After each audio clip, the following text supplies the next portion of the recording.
delegates. And I said, wait a minute, I want to go to Utah. What's going on with Utah? Based on what I see here, we might win Utah. You know, we have thousands of people, really great people, thousands of people outside. Unbelievable. We have speakers set up out there, but you have a better location, I must say. So we had an amazing Tuesday. We won 5, including the islands. We won 5, and it was incredible. We picked up a lot of delegates. We're moving. And I think, you know, they talk about the convention. I think we get to the convention, it's over. I don't think there is going to be much of this. I don't think we're going to have a lot of this. The numbers were fantastic. Illinois, unbelievable. And then, you know, we had, as you know, I had a tough race in Florida. I was facing the future of the Republican Party, Marco Rubio. The future. That's what they said. They said he's the future of the Republican Party. I assume he's not going to be endorsing me. I haven't found that out, but I assume. But we face the future of the Republican Party, folks. Someday you'll get another chance to vote for him, maybe. You know, you never know. You never know. And boy, did we win big. We got 99 delegates, just about the max, and we got 99. We did incredible between Illinois, Missouri. We're still waiting for, we won Missouri, but we're still waiting for that final count. And, you know, I keep hearing that Cruz has somebody that's a big shot in Missouri, but I don't think Missouri works that way. That's a great place, folks, I'll tell you. So we did fantastically there. We've done great essentially everywhere. Started, very good in Iowa, except a lot of, you know, lying Ted Cruz, what he did. Lying Ted. One of the biggest liars I've ever seen in my life. I really mean it. You know, when he walks in, you know, the evangelicals are with me, because they know one thing about me, I'm not a liar. But Ted Cruz, he walks in Bible high, puts it down, and he starts lying. I'll tell you what. Now, he's got a lot of problems. We'll talk about him for a second. And here's what's going to happen. I don't think he'll ever get the chance. I don't think they care. That's why they're not wasting their money yet. Do you notice that Hillary's only focused on me? Only. They talk about Trump. And the last person she wants to be running against is Trump and us. So he was born in Canada, lived there for 4 years. He was a citizen of Canada 15 or 16 months ago. He was a citizen of Canada. Can you believe it? He became a United States Senator. And then he said, I didn't know I was a citizen of Canada. Lying Ted. He didn't know. He was a joint. He was U.S. and he was Canada. And, you know, that's not the way it's supposed to work. You're supposed to be born like here. So the first thing that's going to happen if he should luck out, because he'd need a lot of luck. He is really, really far behind. And, you know, he was supposed to win South Carolina, big evangelical base, 68%, and that was going to be his. We won in a landslide, right? And that was right after I was attacked by the Pope, but the Pope came back the next time. The Pope was talking about illegal immigration, and when he found out about what it really represented, he was terrific. The Pope was okay. Fortunately, just before the votes started going, because we never want to take on the Pope, right? You know.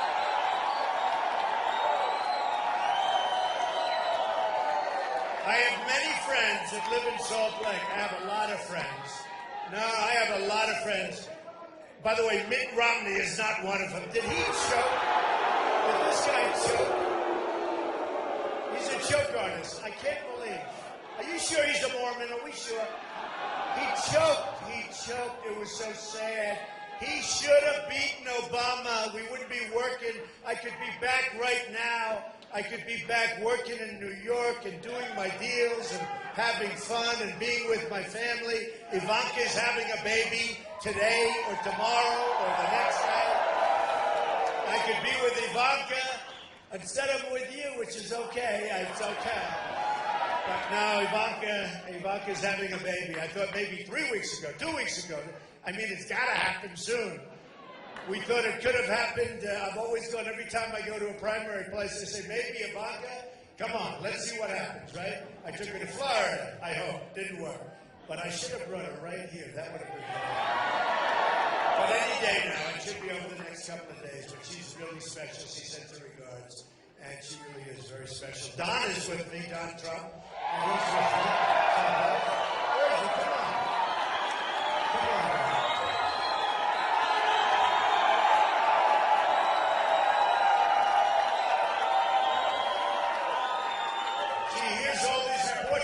Protect his father, you know, it's like one of those things. They have a good son. And Eric is fantastic.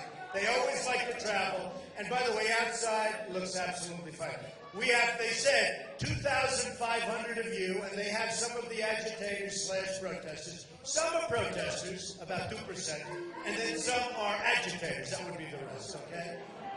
And you know, we have to be allowed our freedom of speech, folks. We have to be allowed freedom of speech.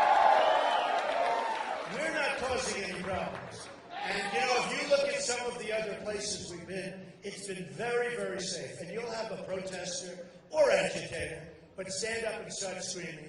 Then the crowd screams them down. And, in fact, I wouldn't mind going over that original noise. But then the crowd goes so wild, and all they're doing is screaming, USA, USA, USA. And then you can't speak because it's so noisy. It's incredible. And had I known, you know, we were trying to get a really big place, I feel very guilty. In fact, we'll come back. I promise. We're going to come back.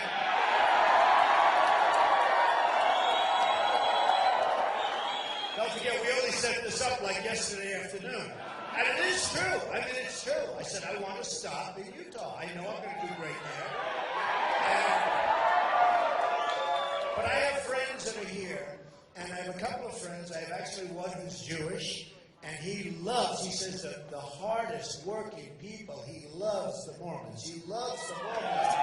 And he's got a very successful business. And he's just very, very proud. And I have so many friends. I've had many Mormons work, you know, for me, and they give to the church, and they constantly give. Sometimes I make the payment directly to the church. They say they don't want to be tempted by keeping the money, okay? But they're amazing people, and it's an honor to be with you tonight.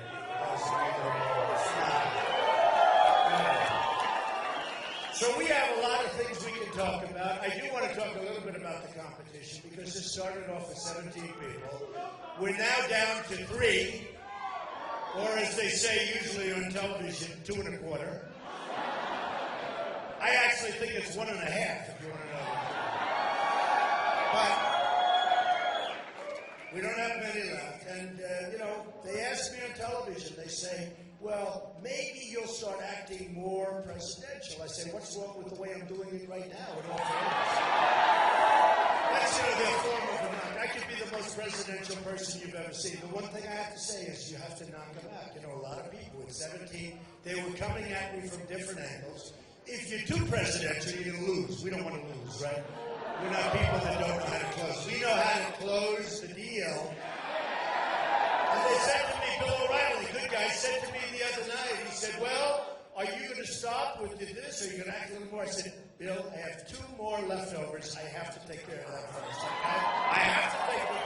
And then after that, I promise I'll act presidential. Well, maybe I'll wait till Hillary gets out. Maybe I'll wait till we're not.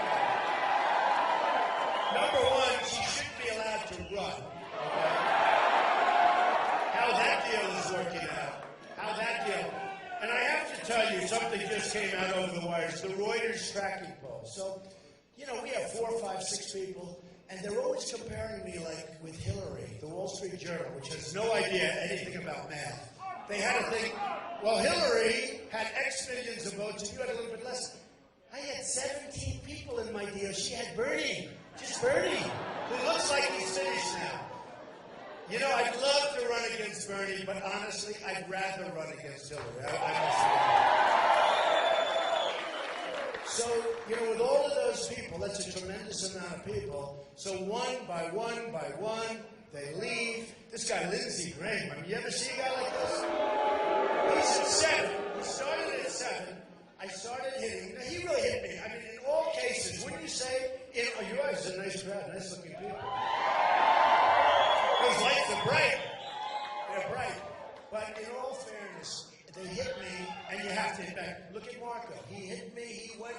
for everything he could do. He even talked about these powerful hands. Look at them. He talked about the hands. And he makes stuff up as he goes along. You know, they're politicians. All talk, no action politicians. They will never take you where you want to be, folks. They're all taken care of with campaign.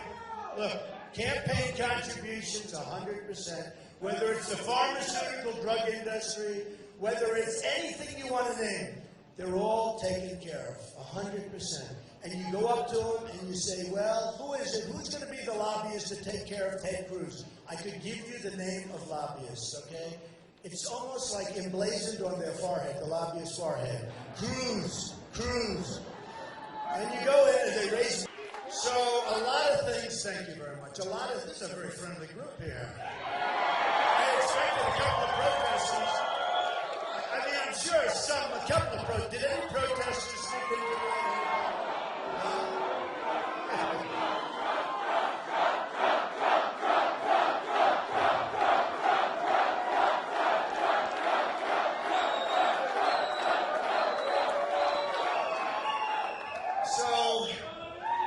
So nice. You know, I was seeing that there were some protesters outside. They don't show the 2,000 people that are trying to get in that are with us. They show other people. And how they get here is pretty sad, but you're going to have to check on it because they always talk about we're stifling them. They're stifling us, folks. They're stifling us. We want nobody to get hurt. We want everything to be perfect. And this seems to be like a perfect evening. But they can't stifle us. They can't let it happen. We can't allow it to happen. It's too important. And you know, with all of the big rallies, I had 21,000, I had 35,000 in Alabama recently. No matter where we go, we have tremendous rallies. And with all of these rallies, people aren't getting hurt, folks. We did cancel Chicago, and I did it, I think, a very wise thing, and I've been given credit. I hated to do it. We had 25,000 people coming into Chicago. And we were able to get a lot of them not to bother coming in because it looked like it could have been a problem. We ended it and nobody was hurt and we did a smart thing. But it's really unfair. You know, you talk about freedom of speech, you talk about the First Amendment. Very, very unfair when they can stifle us. Very unfair. Remember that. Just remember that. And we can't let it happen. All right, I want to talk about a few things. I want to talk about it. First of all, I have to talk about this. Reuters just came out with their new poll. The big tracking poll. I'm almost 50. It's 49. This is 49.7. I said you couldn't get me to 50, right? And that's with 4 people. So 40. You know, when you have 49.7, you have 4 people. That means you're 65, 70%. That's a national poll. Emerson just came out, a New York poll. I hope I do so well in Utah. Just came out a little while ago. Emerson, 64% for Trump, 12% for Cruz, and Kasich had 1%. 64%. Emerson, very, very respected poll. CNN came out a week ago, and CNN had us at 49 or some really high number, 49. And I'll tell you what, we are doing well, folks. We are doing well. And people are asking me all the time, I'm on so many magazine covers, you know, it's like, and if I don't like the magazine, we just use it for wallpaper. We put it up. I've been hit on some of them, you know, they say, oh, we want to do a great story. I say, they'll never do a great story. I do it and I'm right. You know, I can almost tell by the magazine, fair or not fair. I'll tell you who has treated me fairly, Time Magazine. I've been on the cover many times over the last 4 or 5 months. I mean, like, many times. And in particular, one of them was incredible because they were talking about this as a movement.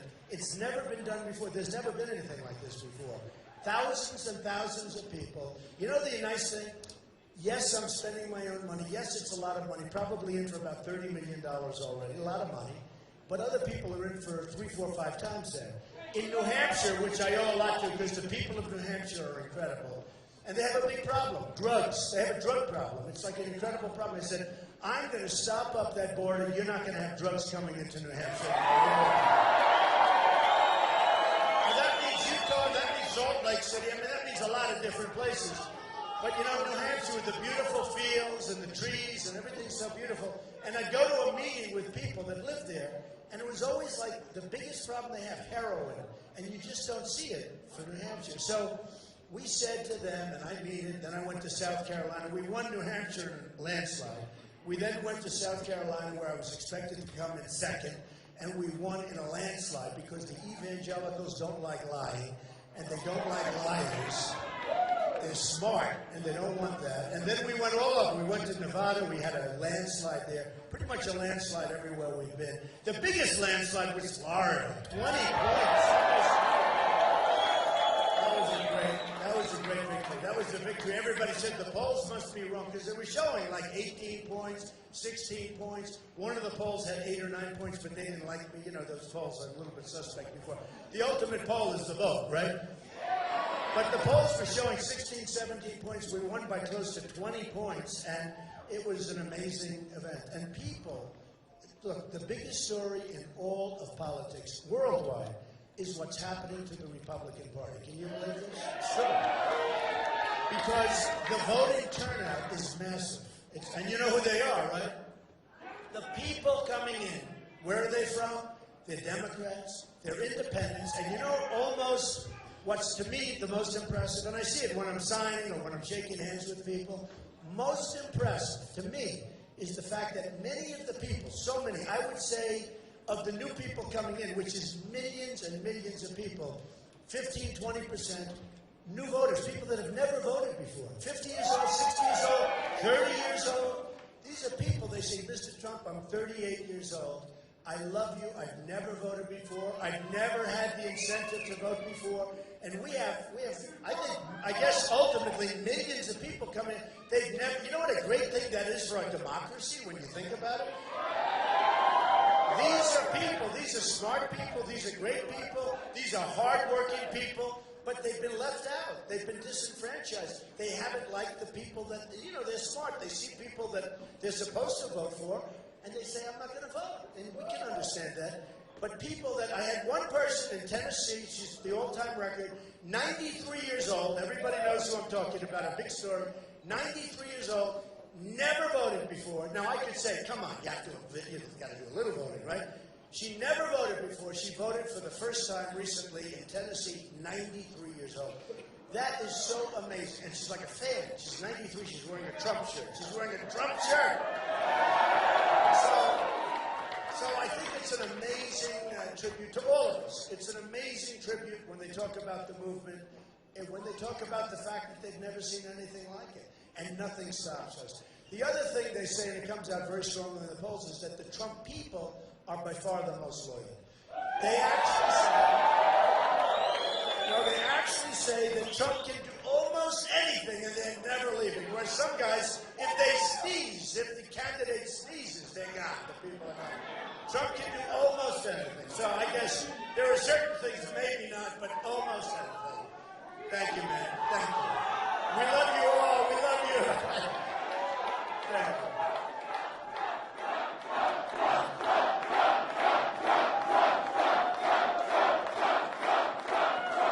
That's good. Look, what's it all about? You know the theme. Make America great again. That's the theme. And I will say this, our country is doing terribly. The real number of unemployment is many times what they report. That number was meant for politicians. It was meant probably for presidents, so that they can say they're 5%. You know what? If real employment and if real unemployment was at 5%, I wouldn't have the crowds that I'm having, no matter what. Now, with all of that being said, I'm going to talk a little bit about trade. We're going to talk certainly about security. We're going to have a little fun. Then I'll go home, and we'll go, you know. And then on Tuesday, you're going to go and you're going to vote for who? I'll do it. And if you want, I'll come back. I don't care. I'll keep coming. Because you can't have Cruz. I want to go over a couple of more things. Okay, ready? I wrote these notes down. Listen. Number one, Cruz has done nothing. He hasn't done anything. He'll stand on the Senate floor, gets along with nobody, practically nobody in terms of senators. He just got one from Mike Lee, a nice guy. But you know, the one he talked about was Senator Jeff Sessions, right? He'd say, Senator Jeff Sessions, Senator Jeff Sessions endorsed me, okay? And Jeff Sessions is one of the most respected Alabama, one of the most respected senators in there is. I mean, there's nobody better. I mean, he's great. But he endorsed me, and then now Cruz doesn't talk about him anymore, but that's okay. He used to talk about. But number one, he did nothing. Remember, he went down and he filibustered for a day or something, and he's ranting and raving, and everybody is standing up there saying, "When's he going to get off? You know, when's he going to get nothing done?" He hasn't passed anything. The guy, he talks. He is all talk, no action. He talks and talks, and then you know the greatest. He gets up and he said, and you saw that during the debate, but he says it all the time. I'm the only one that can beat Donald Trump. Again, holding the Bible. I'm the only one that can beat him. I have beaten him 5 times. I have beaten him 5 times. And this is it. And I'm the only one. And then what happens? During the debate, I said, yeah, but I beat you 20 times. He doesn't mention that. It's something like 5 or 6 to 20, and, you know, it's amazing. Plus, we won the islands. We won the islands, which we love. We love those islands. They were great. We got 9 delegates, so I think we're in great shape. Now, a couple of things. Trans-Pacific Partnership. He's in favor of that. That's going to take your business away, folks. Now, I was totally opposed to NAFTA. NAFTA's a disaster. You know what NAFTA's done? NAFTA has been very bad. The TPP is going to be even worse. It's going to take your business. It's going to drain it out. You're going to give it to some wonderful people in Asia. We're tired of giving our business away. I'm going to stop it. Nobody else even understands it. They don't understand devaluation. They don't understand anything about business. All they know is one thing, how to get elected and how to get reelected. Although some of them aren't that good at that either. A couple of things, okay. So TPP is a disaster. A major reason why Obama got the trade powers is because of Ted Cruz. He's the one that pushed it. He also pushed something that I think is terrible, Justice Roberts in the Supreme Court, who twice ruled in favor of Obamacare. You might as well call it Roberts Care or Cruz Care, because of Justice Roberts. And Cruz was primarily responsible. He pushed him. And Justice Roberts, and you can take a look back at your journals, you see all sorts of stories where Ted Cruz is pushing Roberts. Roberts had 2 chances to kill Obamacare. Shockingly, both times he voted in favor of it. It was dead. It was gone. Nobody could believe what happened. And they won. So that's no good. By the way, Scalia, great guy. We have to replace him. We have to replace him with somebody as close to him as we can get. And you know, when I see the disharmony, when I see the lack of harmony that we have in our party with, you know, Mitt going, this Mitt let us down. He just let us down. He choked like a dog. He choked like a dog. But you know, when I see, he's just like, it's just crazy. He's out campaigning with Kasich, and then he endorses Cruz. Nobody, you know, people are saying, are you sure you know what you're doing? It turned out to be a good thing. My numbers went way up. I don't know what's going on. My numbers went way up. But there has to be some unity in the party, folks, because you know what? If we don't win, you're going to have probably Hillary if she doesn't get put in this thing. That's what's going to happen.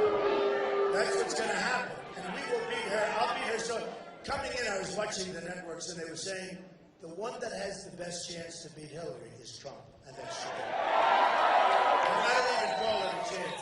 You saw what happened 2 months ago with her. So look, very important, very important. We're going to destroy the manufacturing in this country. I'm the one that knows how to bring it back. I'm bringing jobs back from China. I'm bringing jobs back from Mexico, which is a big deal for you. Which is a big deal for you. A very, very big deal. Now, the other thing with Ted Cruz, he backed amnesty.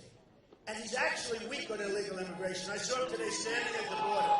Remember one thing, folks. The great Joe Arpaio. Do we know Joe? Sheriff Joe. Trump. One thing we know, if Sheriff Joe is backing us, we're good on the border. Do we agree? They wouldn't even be talking about the border if I didn't come down that escalator on June 16th and bring it up. If I didn't bring up illegal immigration, I don't even think you'd be talking about it. And it's a huge problem in terms of economics, more importantly in terms of crime and in terms of what they're getting away with and in terms of drugs flowing into all of your communities and poisoning the blood of our youth and everybody else. And we're going to stop it. Okay? We're going to stop it. Now, we have trade deficits with China of $500 billion a year. We have trade deficits with Mexico of $58 billion a year. Japan, massive numbers. It's going to end, folks. It's going to end. You can't do that. We can't do it. It's sucking. That's why we have $19 trillion in debt. We're going up with a really bad budget. That budget was a disgrace, the so-called omnibus budget. We're going up. It's got to end. We're not going to let this happen. I have the greatest negotiators in the world that back me, business people, the best, Carl Icahn, many others. These are the people. We have right now political hacks that are negotiating with China, with Japan, with Mexico. They have their smartest people. They take advantage of us. It's over. It's over. It's over. Remember. We're not going to let it happen anymore. We can't let it happen. We're not going to have a country anymore. We can't have our jobs and our factories. Look at what's going on just recently. I tore out an article. There's an article with Johnson Controls and Tyco. Billions of dollars moving out. You look at the drug companies are moving out. Pfizer is moving. I mean, they're all moving out. We're not going to have anything left. We're going to have senior citizens' homes where they take a factory. We're not going to have any money because the jobs are all going. They converted the factories like in New England. I love New England, and I was up in New England a lot during the primaries, and I saw so many factories empty. Some converted to senior citizen housing. Problem is, we're not converting to jobs. We have to convert to jobs. Utah, the same thing. We want jobs. We want manufacturing. We want it to be like it was. We've let all of that stuff get sucked out of our system, get sucked out, and we don't have the jobs. And the jobs we do have aren't the good jobs. They're the bad jobs. And we're changing it. We're going to have Apple, and you watch, because what they do is currency manipulation in China and Vietnam and lots of other places. We're going to have Apple and many other countries building their product in the United States, not over here. Believe me. So,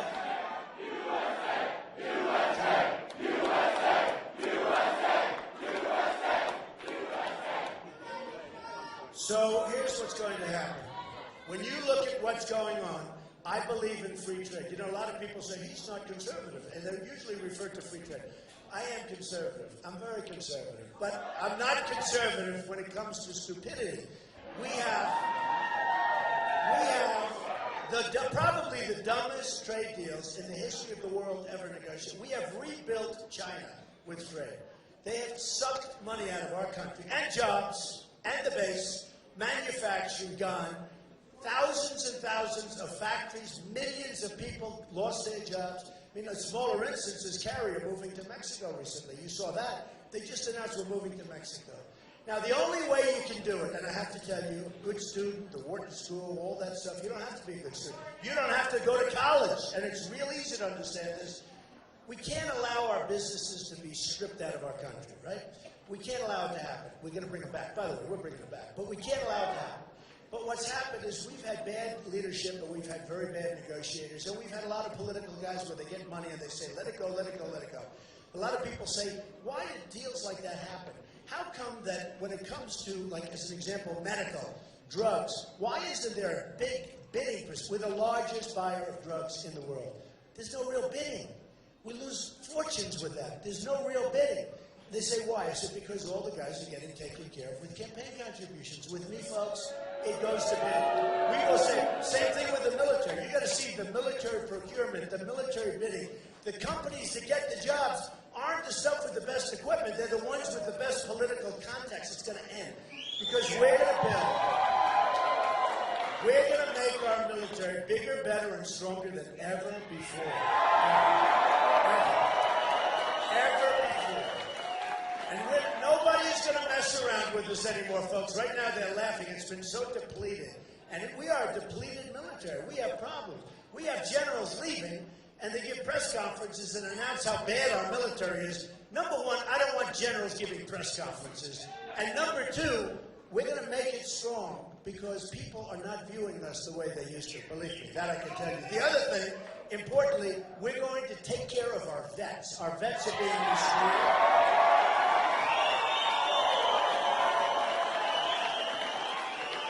There was a story. Well, there was a story coming in, which is almost hard to believe, but there was a story coming, but not really. Because when you see the stupid things that are going on, where Hillary Clinton wants illegal immigrants to get Obamacare. Do you believe this? I mean, we're not taking care of our vets.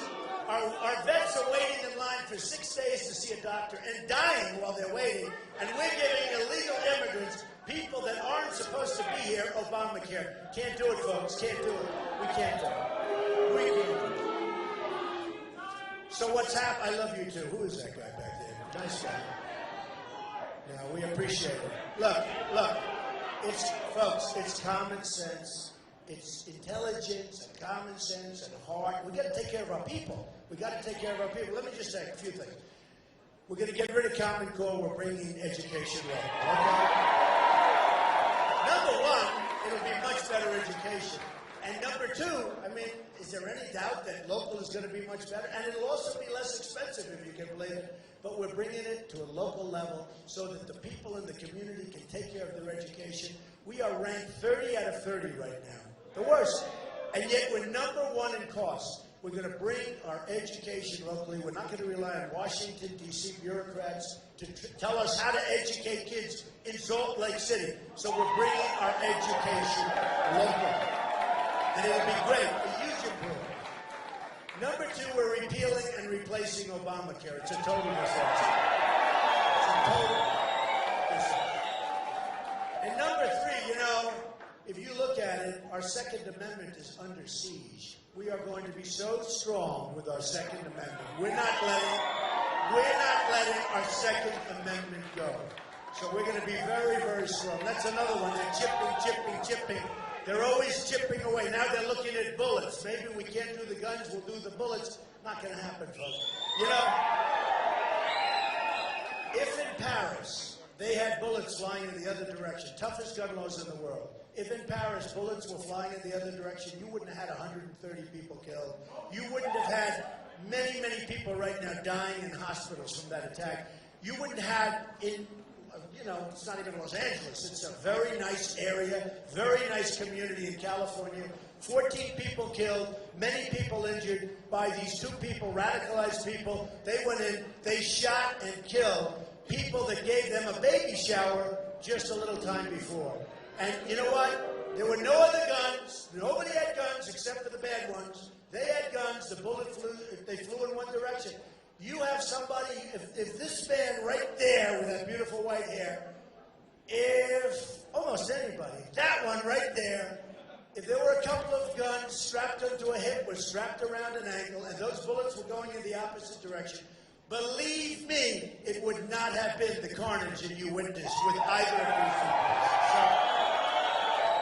So we have to take care of our people. We have to protect our Second Amendment. Now, when it comes to trade, we're going to start being smart because our country is poor. We are now, if you go to places like Dubai and many, many places, China, you look at the roads, you look at the railroad systems where they have trains, they have the bullet trains that go hundreds of miles an hour. And you go back to New York, in our places, they go bump, bump. They're like from 100 years ago. We have become a third world country, folks. And we're going to change it. We're going to knock the hell out of ISIS because we have to. We have no choice. I didn't want to go over to Iraq. It was a mistake going over. That was a big mistake. But now we're there, and we got to get out. And we tried to get out, and Obama got out the wrong way. He announced the date he's leaving. How about that? We're leaving at a certain date. How about that? Number one, who would do that? Can you imagine General George Patton and MacArthur in their graves right now? They're spinning. They would have knocked this threat out in 1 week or less. So we don't do that. So here's the story. We're going to knock it out, and we're going to come home, and we're going to rebuild our country the way it's supposed to be. We're going to put people to work, and we're going to take our jobs back, and we're going to do so much, and we're going to make America so great again. There's a sort of an expression that we have, the American dream. We talk about the American dream. Remember the American dream, everybody? Well, let me just tell you something. With all the rules, regulations, all the things that you people right here are complaining about and putting up with, we're going to get rid of, we're going to bring it down to a modest level. I mean, it's almost like, let's go back 15 years. But we're going to take the American dream and we're going to make it great again. It's not great right now. We're going to make the American dream great. You know, you can't have a real American dream without education. So that's what we were talking about. We're going to bring education back to a high level. Right now it's Norway, Sweden, Denmark, China. All these places, they're the top. They don't spend anywhere near what we spend per pupil, but they're the top. So we're going to come back and we're going to bring the American dream back. We need education to do that. Very, very hard to come up with the American dream without education. So we're going to get it done. And here's the thing, look. When I hear a company like Carrier is moving to Mexico and losing its entire group of people, there's only one thing we can do, folks. We should say, lots of luck. I hope you enjoy your stay. But every time you make a new air conditioner in Mexico or wherever you happen to be going, when that air conditioning unit comes across the border, which now will be very strong, because you know why it's going to be strong? We're going to build a wall, okay? We're going to build a wall. And it'll be a real wall. And by the way, it will be paid for by Mexico, and they understand. We're not paying for it. You know, they can stop most of this right now if they wanted to. They don't want to. Try going into Mexico. Try going there. You wouldn't be there for 10 minutes before they throw you the hell out. And you know where they put you? Right here. They'll put you right here. So you probably saw recently on one of the networks, they had the former president, Vicente Fox, on. And you saw, and by the way, he used the F-bomb. If I ever used the F-bomb, it would be the electric chair, right? It would be, he used the F-bomb. And he said, there's no way we are going to pay for the you-know-what wall, okay? And then I said, wow, we've made progress, because a year ago, he was saying there's no way we're going to have the wall. So now he's accepting the wall's going to be built.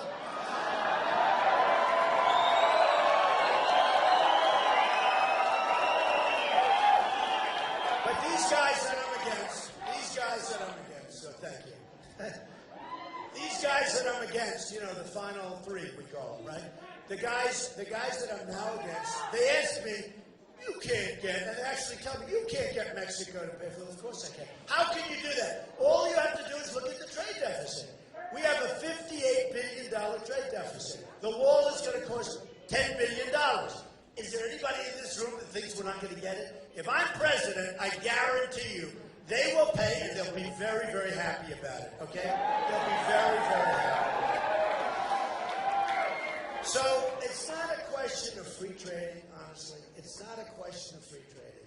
Free trading is wonderful. The problem with free trading, we need smart people on our side also. Because so much blood has been drained. It's just been drained out. Even this area, it's been drained out of our country. So here's the story.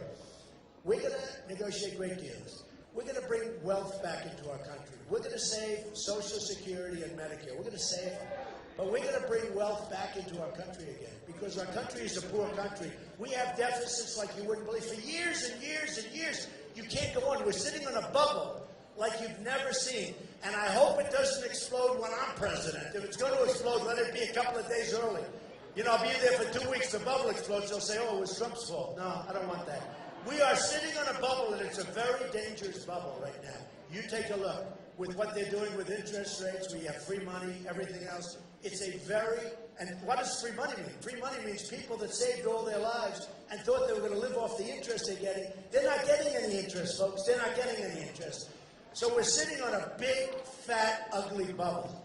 At some point, unless we act quickly and smartly, it's going to explode. You need the right people in there. You have the wrong people in there right now. And here's what we're going to do. And you listen, because this is important. On Tuesday, you're going to vote. And on Tuesday, you're going to vote. Unless you want to vote for somebody else, don't vote. You know, you ever see these?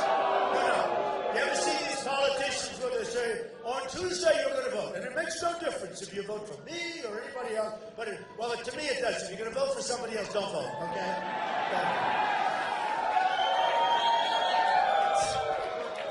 But on Tuesday, you're going to vote. And you're going to remember in 2 years from now, and in 4 years, and in 10 years, and in 20 years, you're going to remember this evening, this beautiful evening, beautiful outside. Everyone's just, there's a lot of love. There's even some love for the protesters. Do we have love for the protesters? You know what? Honestly, they're doing their thing, okay?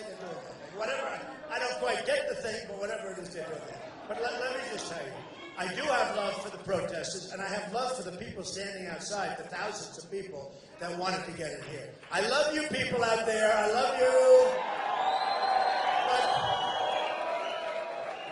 But you are going to remember this night, and you're going to remember Tuesday, more importantly. And you're going to say, thank you. You're going to say to yourself, in a couple of years, and in a long time from now, you're going to say that was one of the most important votes I ever made, and was one of the great evenings of our lives. Because we are going to straighten out the country rapidly. We're going to take the country back. We're going to straighten out the country. We have a noisy majority. You know, it used to be called the silent majority. It's not silent. It's noisy as hell because people are angry, and we're not angry people. I'm not an angry person, but we're angry about the incompetence with which our country is run. Is that a correct statement?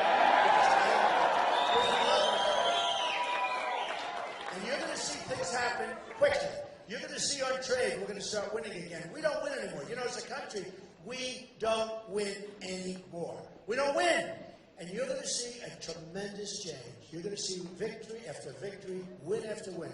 You're going to see wins on trade. You're going to see wins with our, look, we have to help our soldiers. We have to help. We have to help our wounded warriors. We have to help our veterans.